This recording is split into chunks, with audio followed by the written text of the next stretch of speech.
Olá pessoal, espero que esteja tudo bem com vocês. Vamos conversar um pouquinho sobre o contrato social empresarial. Então eu vejo muitos empresários, a gente sempre está abrindo empresas e fazendo suas alterações, e a gente vê bastante desleixo por parte dos empresários, porque normalmente na abertura da empresa o empresário está empolgado ali naquele momento, vamos abrir a empresa porque já temos capital suficiente e acaba tendo pressa neste momento, porém no longo prazo é crucial aí para resolução de problemas aí o contrato social. Então, o que é o contrato social da sua empresa? Basicamente é o nascimento, a certidão de nascimento da sua empresa. Então, quando você vai abrir o negócio, você vai primeiramente fazer o contrato social. Agora vamos explicar todos os detalhes para que você compreenda bem a importância desse documento. Primeiramente, vou pedir que se inscreva no canal se você gostar aí dos conteúdos. Toda semana a gente traz temas novos em relação à contabilidade, empreendedorismo, também gestão de condomínios. Aí você se inscreve ali, ativa o sininho, você vai receber aí notificação toda semana aí dos nossos novos conteúdos. E se surgir dúvidas, claro, pode mandar o WhatsApp, eu deixar aqui na descrição ou nos comentários aí que a gente sempre responde, tá bom? Então vamos ao tema de hoje. Contrato social. Já falamos que é o documento, a certidão de nascimento da sua empresa, mas ele vai muito além apenas desse documento de certidão de nascimento. Por quê? Ali no contrato social ele vai ter descrito a segurança, vai ter como segurança aí da empresa em relação aos seus sócios, do sócio em relação à empresa e o acordo, a segurança ali entre os sócios. Então, isso é bastante importante, principalmente no longo prazo, porque a situação da empresa vai mudando no longo prazo, ela normalmente vai crescendo, os sócios também vão mudando seu pensamento, vão mudando seus objetivos e também, o contrato social dá segurança para todos os envolvidos, porque a gente sabe, todos envolvidos, que se você faz uma sociedade entre duas pessoas, quando você abre o CNPJ, a empresa é uma outra pessoa, a pessoa jurídica. Então são três pessoas, duas pessoas físicas e uma com o seu certidão de nascimento, que é o contrato social, a empresa. Então aí você consegue entender como é que funciona aí o contrato social, tá bom? Então os tipos de contrato, aí tem vários tipos de contratos, vai depender da natureza jurídica da empresa. Então, esta natureza jurídica vai depender da quantidade de sócios, da finalidade da empresa, enfim. Então, isso é bom quando você vai abrir a sua empresa. Sempre eu indico buscar um profissional da contabilidade que lhe ajude a tomar essas decisões. Então, isso parece ser simples, mas tem alguns outros vídeos no canal aí que a gente já explica a questão de tributação também, e você deve sim analisar com calma, diminuir um pouco a euforia e pensar bem essa empresa, pensar no longo prazo, porque pode sim vir ter que usar esse contrato aí para questões mais diversas possíveis. Você sabe que a empresa ela pode ser vitalícia como pode não ser, enfim, a gente está sempre lembrando isso para que os empresários sempre pensem nas mais diversas situações. Tá bom? Então, os tipos de contratos são: se a natureza jurídica é limitada, é o contrato social da sociedade limitada. Se é o empresário individual, é o contrato social do empresário individual. Neste caso aqui, o documento mais conhecido é o requerimento do empresário, que ele não vem a ser bem um contrato social, ele é um requerimento junto à junta comercial do seu estado, que vai comprovar a abertura, vai ser a certidão de nascimento, porém, como você trabalha sozinho, ele vai ser um requerimento, vai ser um único empresário, um único sócio, vai ser o requerimento do empresário. Hoje a junta comercial já está nominando de uma forma diferente, mas não vamos nos alongar muito. Ele é o requerimento do empresário, tá bom? Então, qual a diferença, agora lembrando aqui, da sociedade limitada para o empresário individual em termos de natureza jurídica? A sociedade limitada, como o nome diz, está limitado quando o sócio investe uma quantidade de ações. Vamos supor, investir 50 mil ações a R$1, 50 mil reais em uma empresa.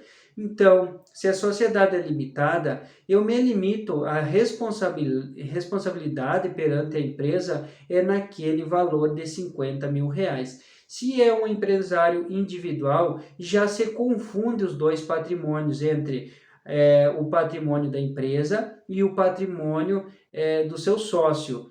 Porém, isso não estou falando na questão de cuidar do dinheiro tudo misturado aí, questão de dinheiro da empresa pode misturar com a do dinheiro privado do sócio, não é nada disso. É questão lá da natureza jurídica, questão jurídica da empresa que não, quando é sociedade limitada, eu me limito àquele valor das ações. Claro que se for questão de provarem alguma coisa ilegal, aí pode haver a despersonalização jurídica, aí você vai depender aí de uma ação judicial, enfim. Mas a priori ele se limita àquela quantidade de ações naquele valor perante a empresa. Então, tentei explicar aqui um pouquinho, ficar mais claro aí para você o que é a limitada e o que é o empresário individual ou empresas que não são de responsabilidade limitada, tá bom?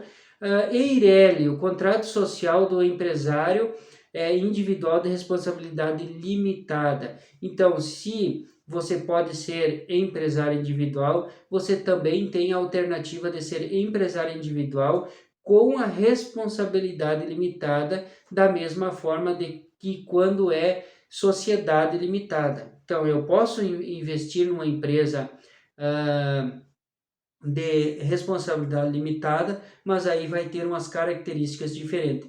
Mas ele também vai ter o seu contrato que vai ser nominado ato constitutivo, tá bom? Então, essa é a diferença aí, mas ele substitui o requerimento do empresário.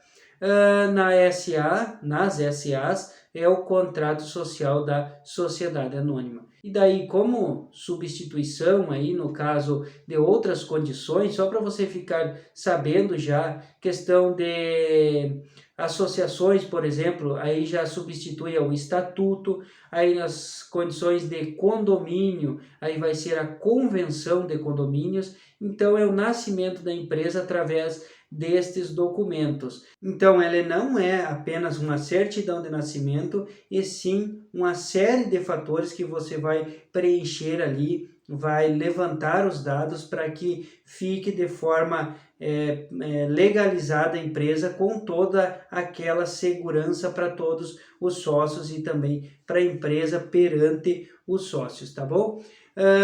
Quando é redigido o contrato? Então, pessoal, como eu falei, ele é uma certidão de nascimento da sua empresa, porém, ele também tem a alternativa de fazer as suas alterações. Então, quando você já tem a sua empresa, os sócios já têm empresa e decidem alterar alguma coisa da empresa, é possível sim, é só falar com o seu contador, analisar a possibilidade, levantar as ideias, o que vai ser alterado, e sim colocar no papel e mandar esse contrato social redigido lá para a junta comercial e registrá-la, e vai passar a valer com aquelas alterações feitas aí do contrato social. Essas alterações são as mais diversas possíveis. Pode ser endereço, pode ser a venda de algum sócio para outra das ações, pode ser atividades, enfim, responsabilidade, administração da sociedade, enfim. Então isso deve ser, vai depender de cada empresa aí, que deve ser bem pensado essa constituição e também da alteração. Então sempre leve a sério o documento aí, contrato social. Então eu vou citar aqui, eu trouxe uma relaçãozinha das cláusulas que são obrigatórias, não todas, mas as principais aqui para você entender o que é redigido aí no contrato social. Dados dos sócios, nome completo, endereço, estado civil, nacionalidade, profissão, CPF, RG. Aí depois da empresa, da sociedade, vai ser a razão social, que é o nome da empresa, o nome fantasia, que seria o apelido da sua empresa, é o nome que você vai colocar lá na fachada da empresa, vai fazer o marketing. Então, o nome do razão social é um pouquinho diferente do nome fantasia, normalmente, né? Coloca o nome fantasia aí para ser com mais facilidade conhecido no mercado. E também é colocado como cláusula aí o endereço da sede, o início e fim das atividades ou prazo indeterminado, o ramo de atuação, ou seja, todas as atividades que vai ser exercida pela sociedade, deveres e também os direitos de cada sócio. Isso deve ser bem esclarecido aí na questão do contrato, porque no longo prazo os sócios podem dizer que eu não tinha esse dever aqui, eu não deveria fazer isso, eu não deveria fazer aquilo, mas quando é posto em contrato, sim, é documentado e fica mais claro aí a relação entre os sócios, tá bom? Administrar, quem vai ser o administrador da sociedade, ou os dois, ou os três, todos os sócios, enfim, vai depender muito de cada sociedade.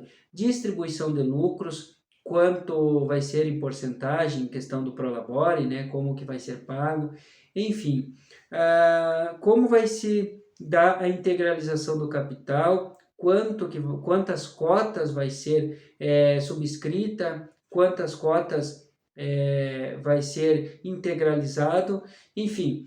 Se você vai fazer uma sociedade com alguém, vocês devem saber quantas cotas vai investir, qual é o valor que cada um vai investir e de que forma vai investir. Porque se eu tenho um carro e o meu sócio tem dinheiro, eu posso investir, dar entrada com o meu carro, se todos os sócios aceitarem, e o outro sócio entra com o dinheiro, com o financeiro. Pode sim ser acordado essas formas de integralização de capital sem problema algum, desde que todos concordem e assinem o contrato. Porque o contrato deve ser assinado por todos os sócios, então todos estão de acordo quando eles assinam esse contrato, então no longo prazo aí vai ter, ele vai estar registrado perante aqueles direitos e também deveres que é o contrato social, tá bom? O fórum da cidade, que vai ser, em caso de ter que procurar um fórum, vai ser eleito, e várias outras cláusulas aí que devem ser preenchidas. Quais os cuidados que devem ser tomados aí no contrato social? O maior cuidado é que na junta comercial ele vem um contrato padrão, ou seja, com as cláusulas obrigatórias. Sem aquelas cláusulas não é aberto o CNPJ. Então ele já vem aquele padrão ali que você vai preenchendo e a gente, como contador, vai preenchendo todos os dados ali solicitados e já vai se formando ali o contrato social. E esse não é errado este contrato, porém ele deve ter mais características, com certeza, mais detalhes. Por exemplo, no falecimento de um sócio, como vai se dar as suas cotas? Os parentes, filho, vai continuar recebendo parte dos lucros ou vai ser vendido para os outros sócios? Então, isso deve ser tudo estudado antes de registrar esse contrato. E também não deve ser seguido à risca aquele contrato padrão apenas para abrir a empresa, e sim estudado caso a caso para que você consiga aí analisar integralmente todos os dados do sócio, todas as vontades dos sócios em relação à sociedade e que consiga entrar num acordo aí, mas pensando sempre no longo prazo. Como eu dei exemplo aqui do falecimento, isso aqui pode acontecer sim. Na verdade, isso ocorre periodicamente, né? Porque todos nós um dia vamos morrer e já deve ser pré-definido aí qual a situação que vai ser. E isso, muitos outros detalhes que devem ser estudados. Normalmente é feito reunião entre os sócios, juntamente com o contador, levantando todas as hipóteses aí para que você analisem e entrem em um acordo aí, pensando já, como eu falei, no longo prazo. Tá bom, pessoal? Isso eu queria explicar um pouquinho sobre o contrato social e levantar principalmente a importância desse documento que é para uma sociedade empresarial, tá bom? Muito obrigado pela atenção. Se gostar, curte o vídeo aí, ajuda bastante. Se inscreva no canal para assistir os próximos conteúdos. Muito obrigado e um grande abraço.